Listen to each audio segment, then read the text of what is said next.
ndị Igbo na-aga ọjị mana ya amasị ndị na-abata n'ụlọ ka agụọ ọjị ka anọchie azụ mba mana o nwere ihe anyị ga-aga na-eme onye ọbụla esoro na-enye ya bụ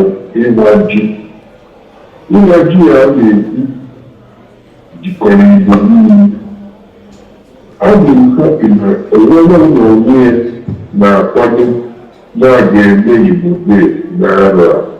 Igbo Day a ga-eme a were ekele mkpụrụ ụbọchị ịtọ Fraịde, Satọde, Sọnde. Fraịde na mgbede na-anyị uchichi a na-eti egwu gaa ndị obodo mana o nwere nnukwu emume a ga-eme echie. Emume a ga-eme bụ ịwa ji. Ịwa ji a ga-eme ọ bụrụ sọsọ ji ka a ga-awa.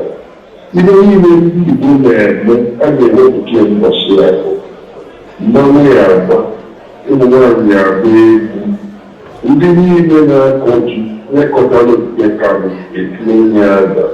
Ndị na-akụ azụ erite ụmụaka dị ahụ enyebe nkeji ise onye ọbụla kọwara akụkọ n'Igbo ọbụla na-etinyere egwu oyibo azụmahịa ụlọ akwụkwọ na nkeji ụmụ nwaanyị na-eke isi maka ntutu iwe ha gasịrị na nke ọma ka nke a na-eteji ụmụ nwaanyị ka nwee mpipi akwụkwọ ndị ga-eke isi onye nke manara etinye onye ada agwa ụmụ nwaanyị na-eyi oge ebe Igbo eyi enwere ebe ndị okirikiri anya agbapụ mbọ mmọnwụ ya atọ ihe a ga-emepụsị a ga-eri nne apụta ihe ochie ụbọchị ụka onye ọbụla na-ebi ụka ebe na-abụ Igbo wee bịara ụka fada na-akụ ụka ga-eyi ala Igbo pastọ ga-eyi ala Igbo maka na ọ bụ mwute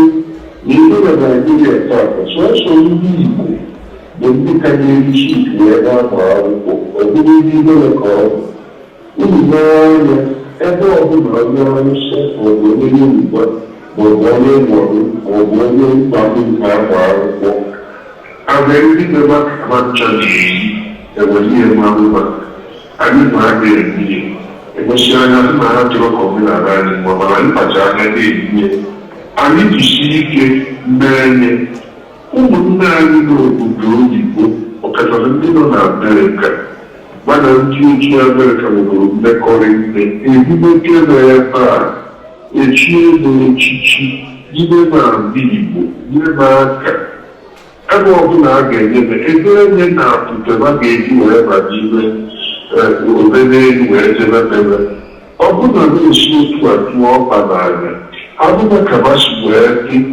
onye ọbụla dara ịbabụ egosiba aha ọgwụ gbanwere maka na nkịta ọ dịbanụba mkpa na ma chọrọ ịnachie ebe mmasị ihe ndị ọcha na-akpọ DNA ndị mmegoro tata na Amerịka erigo nne ndị a na-agba ọkwa ndị Igbo ka ụlọgbo onye a na-akpọ pastọ TD bụ onye isi ụzọ wee bie o nweziri ndị ọzọ ọ bụ na anyị ebiri ndị abịa ihe dịka ndị mmadụ iri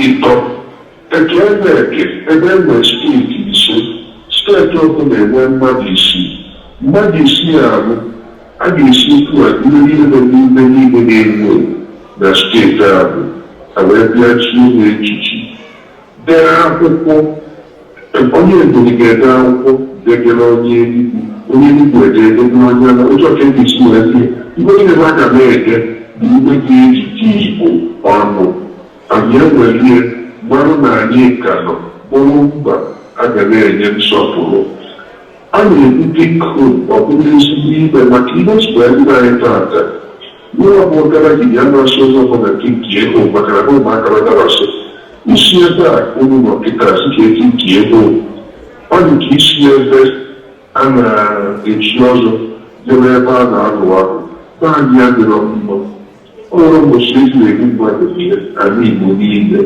ya rụọ masị onye ọbụla ọ bụrụ ọkịta ga-eji natara ọzọ ụmụ nwaanyị anyị ga-akaba arụ nwata esi esi ofe na-amara esi ofe na-etebi aka n'isi na be n'ime gbe aka ọzọ na erishawa maka ọ bụrụ ihe n'oge anya ọ dị mwute ghọtara ụlọ na-abụ ndị kebere aka na ebi nyere ụmụ nwaanyị anyị aka ka ha mụta ka esi esi ọbụ ịkụ ugbo ka ha na dime na-anọ bana na-agbasa aka kịta abụ na dime ọdụ ọkwa mma biko ọ ga-eri ya anatazi ọkachasị nwere mgbe ọ ya anata ezigbo ozi site ndị mmadụ ndị na-amụ ikwu nke tata ka mgbababa ncha ka ewere ihe ka ahụ ewere ihe wee n'ebe gbasara igbo n'otigo mma n'ime ekele ijele akwa omeke na amara mmanwụ amara na nnekwu ọlụ dị n'isi ijele odogwu na-ekene m ga-ekene atụ gene ngene kuru ewu na-eji ya ekene emere ijele odogwu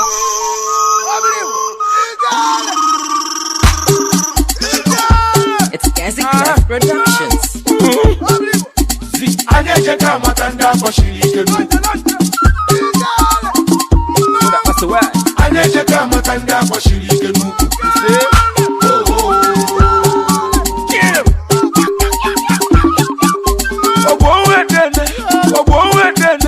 Ogwowedene na nkota mpụtara atama. Ulese bashe, ibashe gatara ileye. Ipushikwe n'ọnwa n'ọgakwa takwo yoso. Na mbọ ịtọ ịnọ ise isi asaa. Anyị echeka amata ndị agbashiri ike n'ukwu. Onye ọdụ ka ọdụ ọfụta oweru maka ncha. Iyo anyị echeka amata ndị agbashiri ike n'ukwu. Evu nke meje nke ya na anyị ji ọnụ. Anyị echeka amata ndị agbashiri ike n'ukwu. Obere abịaga na n'ebe a bụrụ obodo anyị. Anyị echeka amata ndị agbashiri ike n'ukwu. Iyo shiri gini papa itere shiri gini papa itere anya cheka matanda kwa shiri genu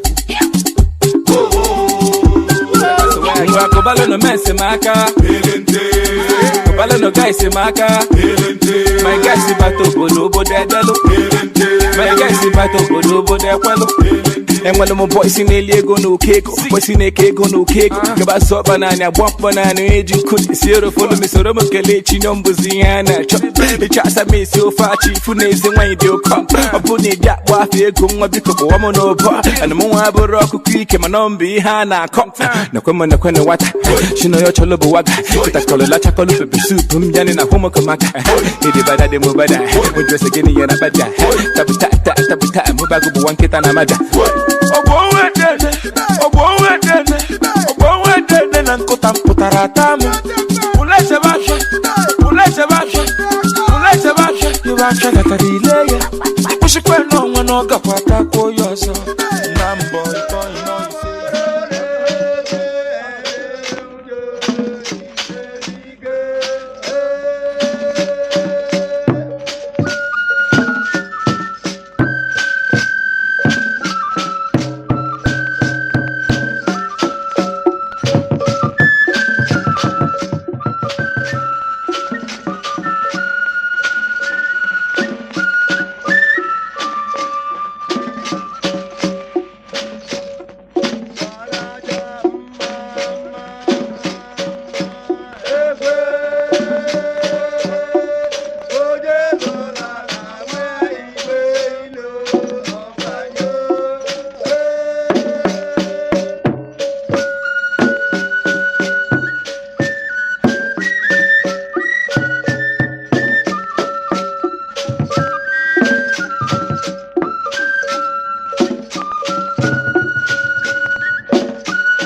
Dr. Nnanigwe is a medical doctor, a practitioner, and has an omega impact in Igbo na UK or Fuma. Actually, I recognize that Dr. Nnanigwe na lawyer, and I come again a lawyer, I have a roche because Korani Yaka, Nandia Hundi retire. Dr. Nnanigwe, you're welcome because the Lord bless you. ICC, particularly Dr. Igwe is the integrity. Emeritus President Ohanaeze people, you can't die now. Dr. Daisy Ozus, the VP of Igbo UK, because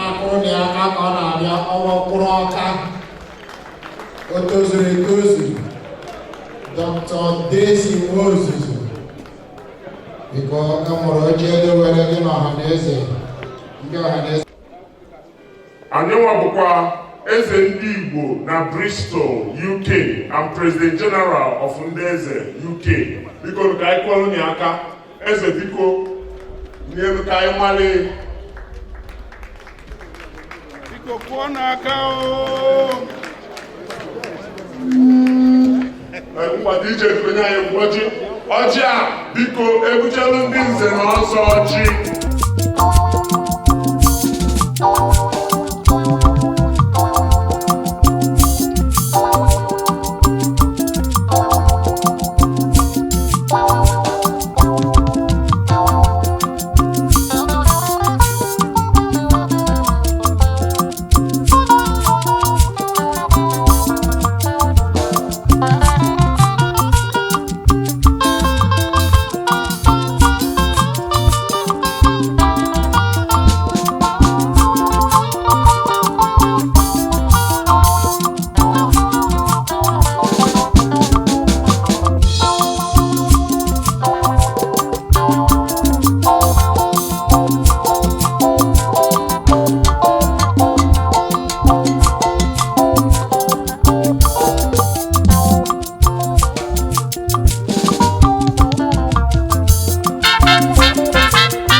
Eze egwu Afrika n'obodo oyibo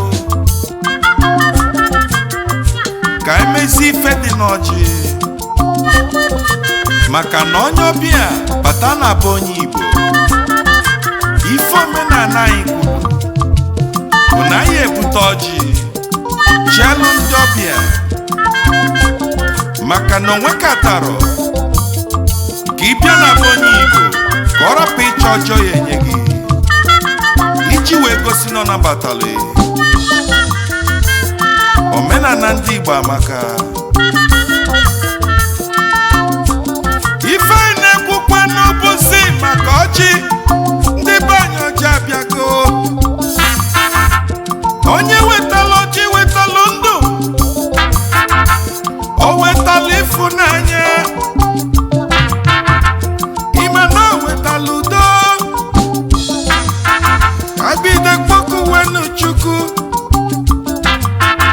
Chukwu abịa ma gosi ọjị ka anyị tata ndụ na-arụ ike tata ọganihu n'ịfụnanya ka anyị jiri ofu obi ife wee dị mma ọ ga-eme ka onye ọbụla jidesi ọjị n'aka ife ọzọ ya emezi bụ na ya agọzi dị ọjị nọ Chukwu abịa ma gosi ọjị ka anyị tata ndụ na-arụ ike gosipụtala ịfụnanya ka anyị jiri ofu obi na nnabata ife wee dị mma maka na ọ na-abụ onye ọbịa abịa na be onye Igbo ma ọ bụrụ na o nyere ọka ọjị ofu ife ka ọ na-egosipụta na njem ịbịala na nabatarozi abịazie n'ebe a na-eme emume a na-ebute ọjị bunye chiama onye isi oche chiama na-ebi n'igo ọtọ ka gozie n'ụlọ ọjị ife mbọ ya emezi bụzi ụmụ Igbo na ọjị abịago n'ụọ ọjị abịago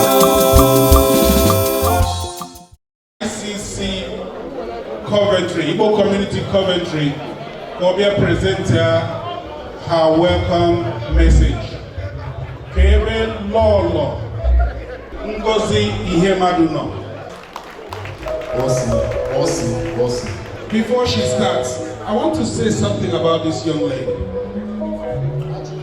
The one-time president of Igbo community Coventry, Donatus Osuji, she was the vice president and she served diligently for 4 years. And then later on stepped aside and came back 2 years later to serve as vice president for another 2 years. And ICC thought it wise that she has served. And during the election, she emerged the winner and became the first female president of ICC Coventry. She's intelligent, careful, very coordinated. She coordinates both the women, the youth, and all of that. Madam, you're highly respected, and you're here, and we're happy to listen to your message today. You're welcome. Igbo bi Igbo. Igbo bi Igbo. Ohanaeze. ICC. ICC nọ n'ọkwa ya. ICC. Onye aghara nwanne ya. N'aha ndị ICC, mụnwa bụ nwada Ngozi ihe mmadụ na-anabata unu niile na mmemme nke taa akwadoro n'aha ndị Ohanaeze ndị Igbo. Achọrọ m iji ohere a wee kelee ndị Igbo niile, ndị eze niile, ndị nze na ndị ọzọ. Greetings to you, our mayor. You're welcome. May I use this opportunity to welcome all our titled chiefs, our titled kings and rulers in Igbo land. You're all welcome. I also want to use the opportunity to welcome all our guests, all our special guests, all our dignitaries from far and wide. We are happy to have you here today. We are happy that you're here with us. We thank God for journey mercy for people who traveled far and wide to come and share this day with us. We are asking that you are all welcome. We have planned quite a lot of activities, cultural displays, and various delicacies to entertain you today.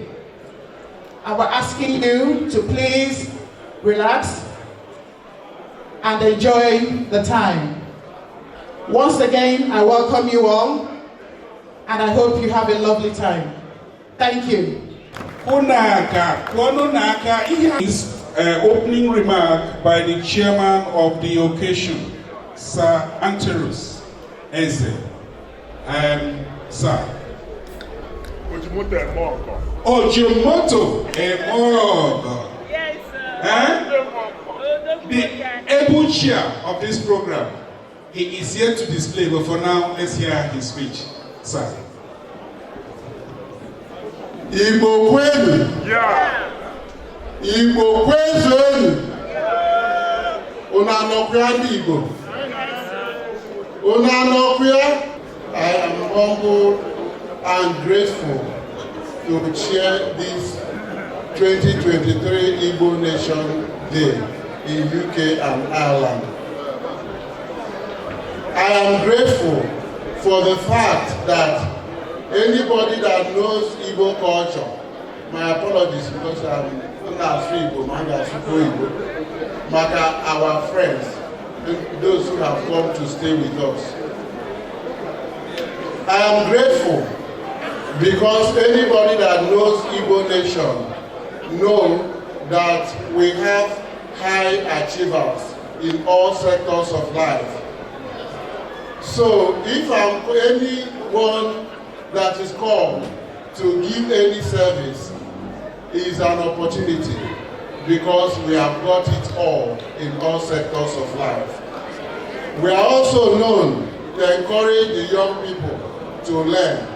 And that is the concept of Okpara and training of Okpara. So I'm not sharing this because I'm the strongest or that I'm the one that knows all. No, it's an encouragement for young ones that are coming up from our elders, Ndi Igwe, Ndi Nze, Ndi Nineju, all of us that are here. That brings me, because this is a remark, not a speech, so I try to give a kind of a resume. That brings me why we are here today. We are here for two things. To celebrate our culture, Igbo culture, among us, and also to promote our culture. We are celebrating our culture within ourselves, and we have invited our friends to be among us. So they are with us, so we have to let them know the positive aspects of our culture, the rich aspect of our culture. Some people that don't know may think that the breaking of kola nut took longer than necessary. No, it is a key part of why we are here, especially some of us, the young ones that were born in UK, to teach them our culture and to promote our culture to our friends and associates that are here with us. In that regard, I know that it has taken us a kind of longer than anticipated to start. But I'm calling on our brothers and sisters, Igbo brothers and sisters, to continue to give a smile to our visitors, to those who are with us, because it is part of our culture. We are receptive in nature. We treat visitors on high regard. We respect women, and if you look around, you will know that in Africa, you Igbos are counted as one of those that respect and promote women, our women. So don't get tired. Continue to smile to our neighbors.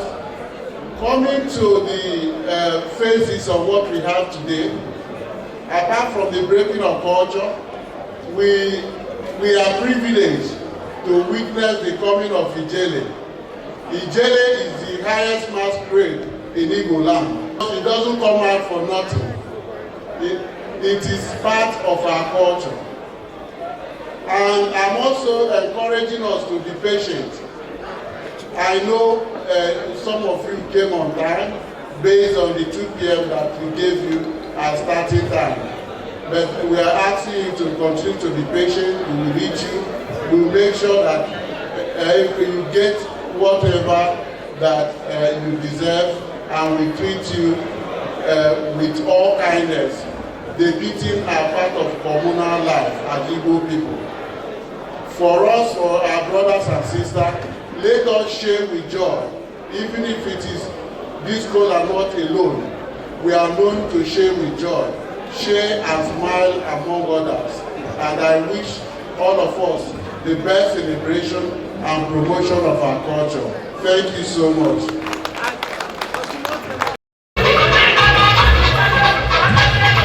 Please sit down so that people behind can see, please.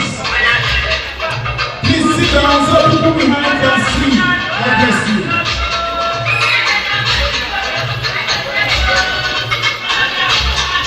Guys, we are going to move forward today. Can you move back?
Thank you, sir. Beautiful, beautiful. Thank you, sir. God bless you. The way you heard and then yellow. What are you talking?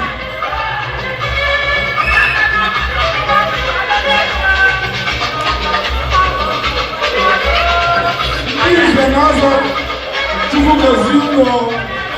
thank you.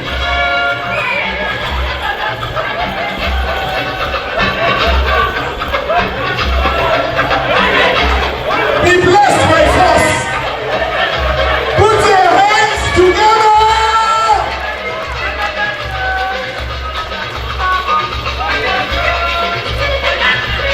Thank you, sir.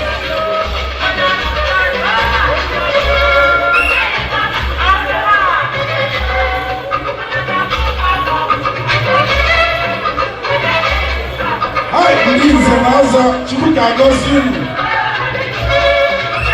Ọmọbìnrin ní náà kò tẹ́ ayílẹ̀ náà kẹ́ ní Ohanaeze.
Put your hands together.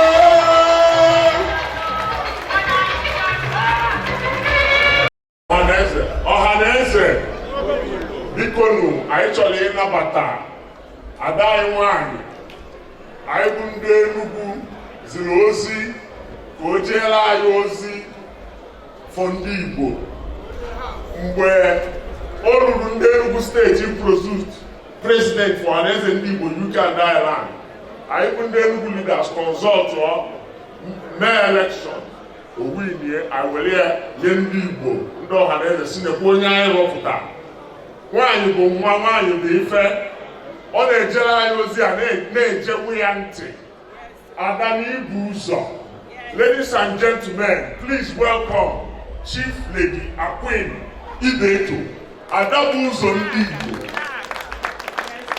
Ada Ibuzo. Igbo ndị nwe ekele mụ no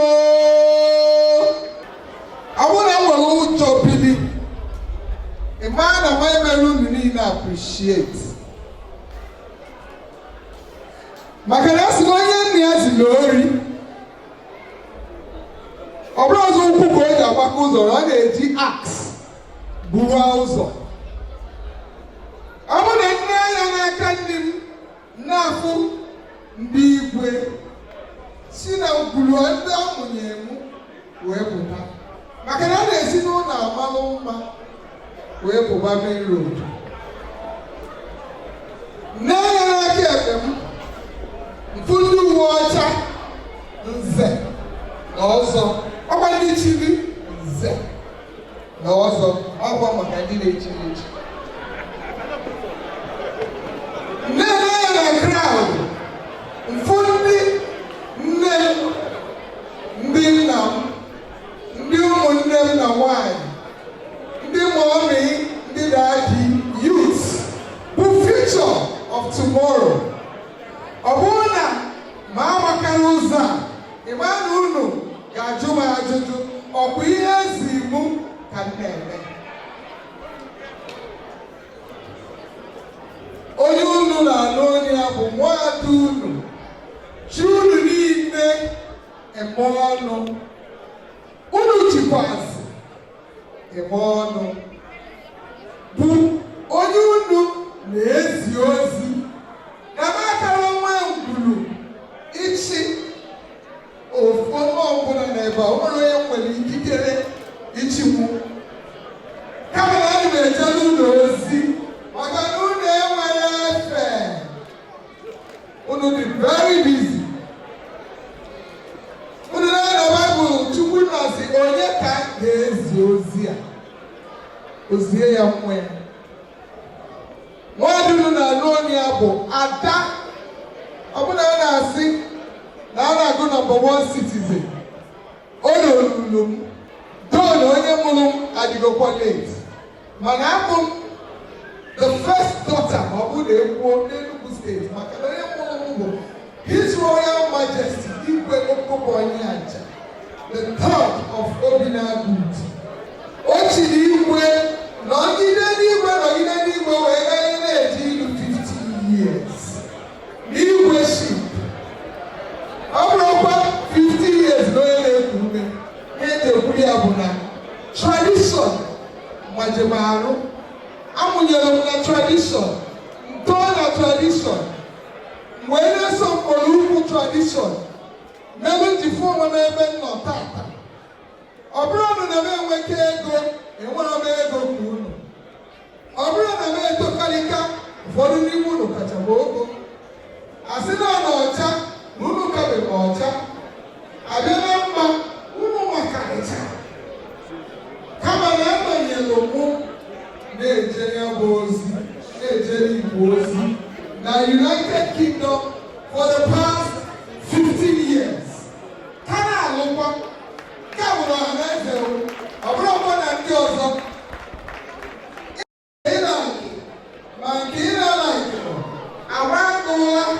agbago okwu Chinese ịgachakwa ịmakwa na-eje n'Igbo ozi o wee bụrụ ihe mmejiri ego unu na-anya taa unu na-ahụ maka Igbo Festival of Arts and Culture anyị na-iri wee bido Congress of Igbo Leaders 10 of us n'obodo a bụ United Kingdom ndị unu na-afụ na foto ụfọdụ so ụfọdụ esoro bilie mana ana m agwa unu jeenụ trace ebe a na-edebe foto niile mposi ebidorie unu ga-afụ nwa bụ adịnụ nwaanyị bụ Chief Lady Akwụghịbeto Adabụzọ ndị Igbo eso na ndị Igbo anyị bidoro Igbo Congress of Igbo Leaders anyị wee bido IFAC onye mụtara IFAC Igbo Festival of Arts and Culture mbido ebidoro ya isi ka ime ya wee na-ebunye Ohanaeze n'aka gana unu bụ history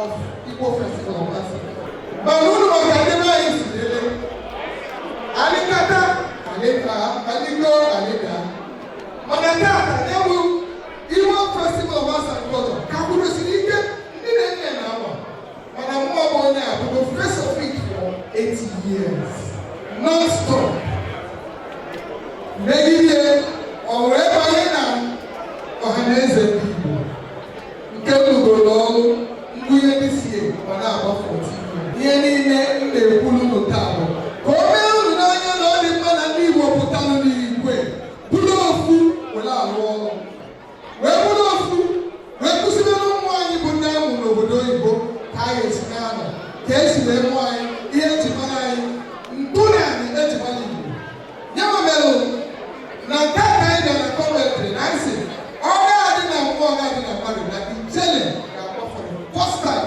na United Kingdom n'ime Coventry. ọsọ ji ihe ụra otu ihe a na-achụkarịrị ụra ka o bilite ọtọ ọnụ na ọ ga-ekwe gị isoro anyị bilite obodo Biafra obodo anyị Igbo elu tupu anyị kwuo nwa nkenke okwu n'ihi na nwere ọtọ okwu a ga-ekwu nwa onye uche na anọghị akwụkwọ ọzọ Igbo kwenu Biafra kwenu Igbo bụ Igbo Ohanaeze Biafra national anthem, please.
For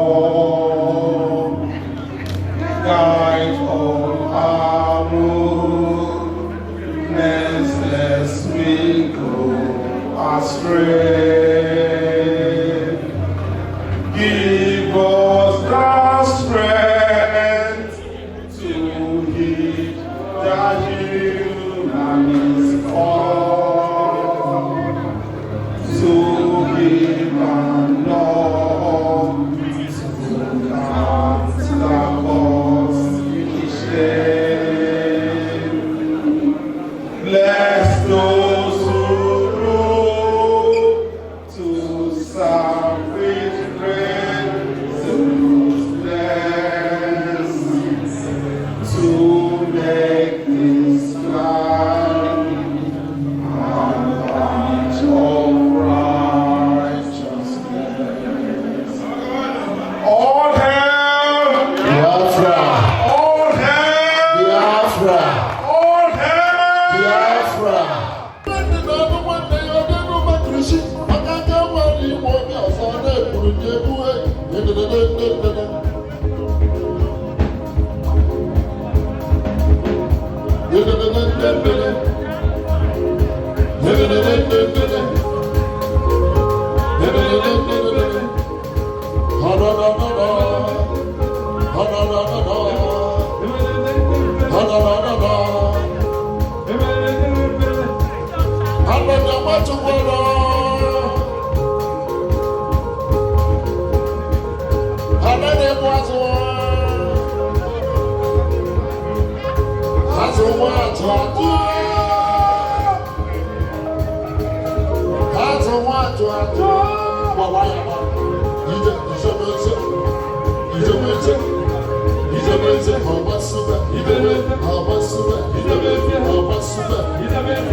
Coventry, who specific again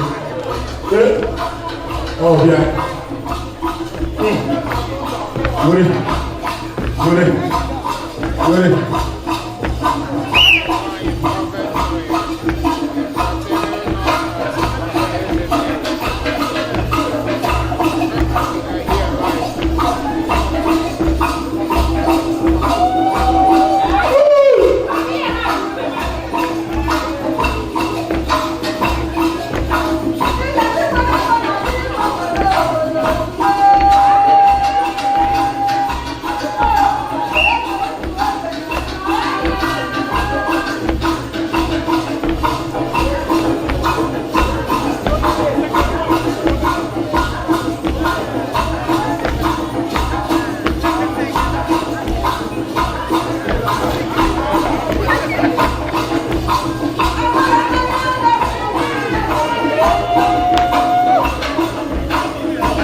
Manifesting my program power.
ana m ekene ndị Igbo ọbụla na mba ụwa gbaa gburugburu.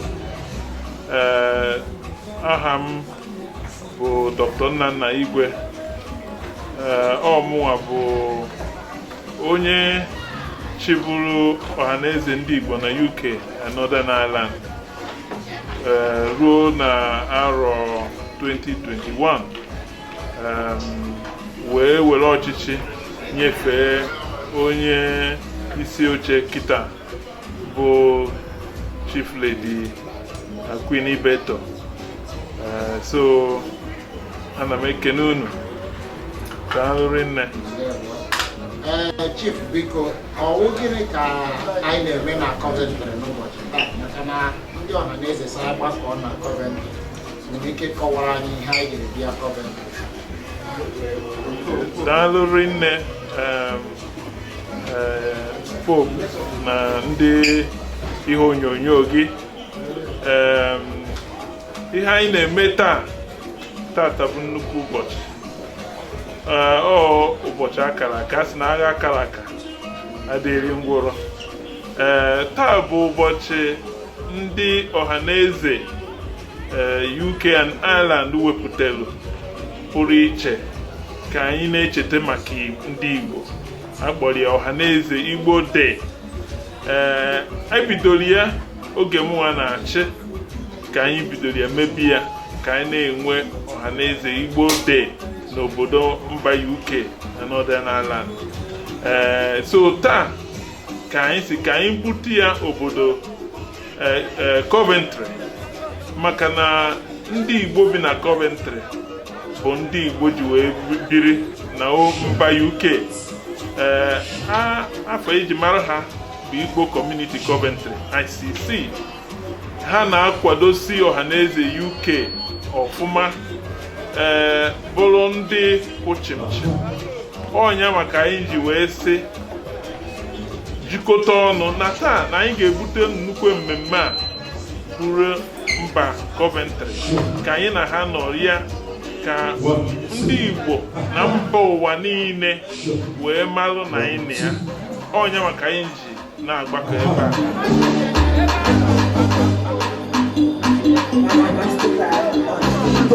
Open dance. Biko, ka agbọpụ ọkụ onye ndege. Every day by day, I just dey celebrate you. Everything I do, I just celebrate. Afamo Idika Opera Amoro. How bonyo Ohafia, Abia State. Our Vice President Ohanaeze represent Abia State. Under the president. Because Anyabiago, I don't I'm not addressing him and I didn't be a Coventry. Yes. Him and I did a Coventry with Andy when no go and I bought Ohanaeze and Igbo Day Coventry is one them mad. Mekota Sika celebrate with us. So I put one mad relationship in London, Hampshire, Manchester. So I got the idea because go one with in the windows. My man, I did that.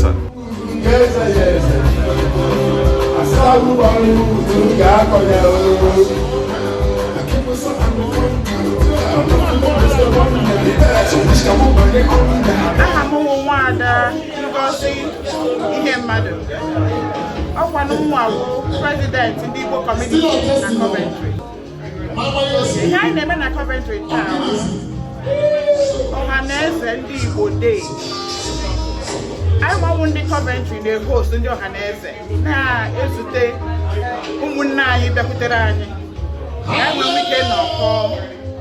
Papa Nangore as a day. My papa is your Mama, he Mandi one name. Yao Bugani forward, Bugani. That's one Nahadala, Nana Handeo. And that Natata. I will Lilana, Hena Gemeta, Gemani, the Obianori. I will to Hagari, Managano, or to Hagari, cultural display, Gemani Obianori. Why are we behind them? Nobody chance. You know, it's to the children come on. And I don't think God is going to know you to me. Since I lost my dad and I didn't know I done to me. I said, don't I need to take my love, they are with me. Right about now, I need to take you down with me. Afambo Sa Dozie Nwachukwu. Ọmụnwa na-anọchite anya Anambra State na Ohanaeze, United Kingdom and Northern Ireland. Ife anyị na-eme na Coventry taa bụ emume Ohanaeze na-eme anyị na-akpọ Igbo Day. Igbo Day bụ emume anyị na-eme kwa ahụ eji elotalụ ndebe anyị ma na-akụziri ụmụ anyị na ndị ezinụlọ anyị ife eji mara Igbo. Ife anyị ji were na tata wo njirimara Igbo. Ife dị iche iche ya eme tata. Ife anyị ji eme ahụ ife ọzọ maka na efugo na anyị nọ na mba obodo oyibo. Ụmụ anyị ụfọdụ wụ na mba obodo oyibo ka a mụrụ ha. Ha ejekewa unu. So ọ ka mma ka ebido ebe a nọ na-akụziri ha ife eji mara Igbo, mara ebe ha si wee pụta, na ebe ha si wee pụta nwere omenala, nwee ife a na-eme na ya, mara ife our culture dịka Igbo si akpụ. So n'ọha ncha niile ka anyị jiri gbapụtara ebe a taa wee na-asị ife ngosi dị iche iche ya ndị agbata obi na obodo otu ụmụ anyị na ndị ezinụlọ anyị na ndị ọyị anyị ya abịakwa tata ebe a wee ife ngosi dị iche iche. Mmụọ Igbo ya gbakwa ebe a taa ijere ndị Igbo ya akpa. So onwe ndị amụghị ife a na-akpọ ijere, onwe ife amụghị a na-akpọ obodo ife niile ahụ eme n'ụbọchị taa. So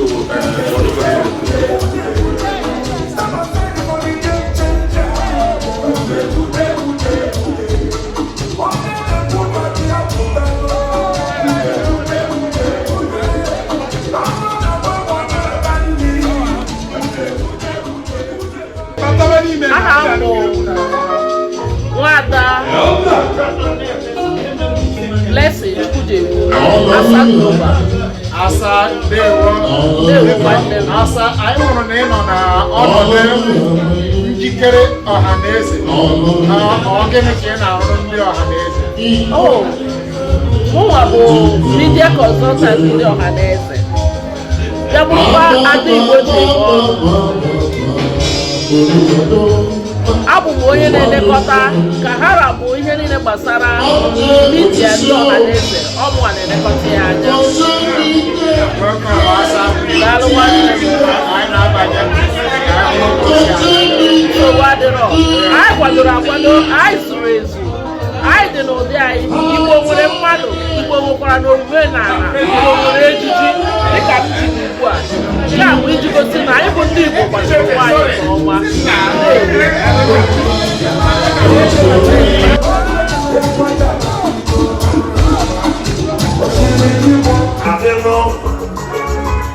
Ogunlọ́la na-ekele m ịnọ ma dapụ ịbụlụlaga ụlaga na-ebịa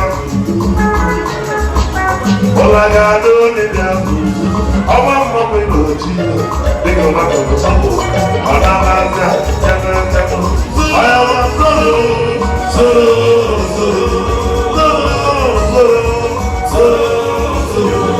akụkọ ozugbo ma ọ na-abagọ Ohanaeze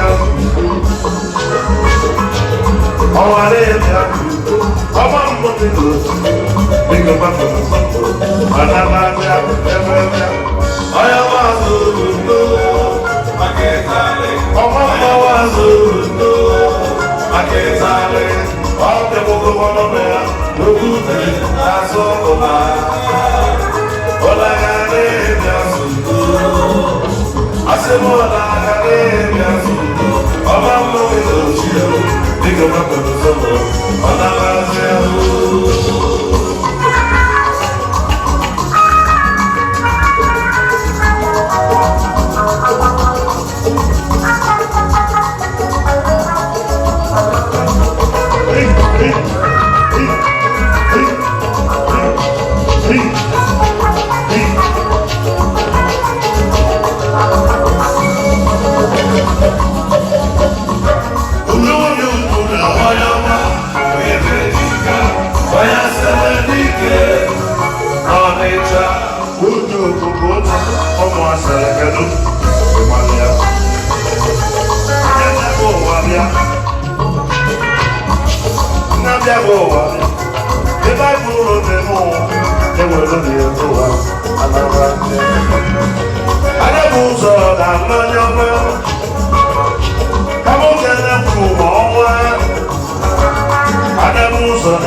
Material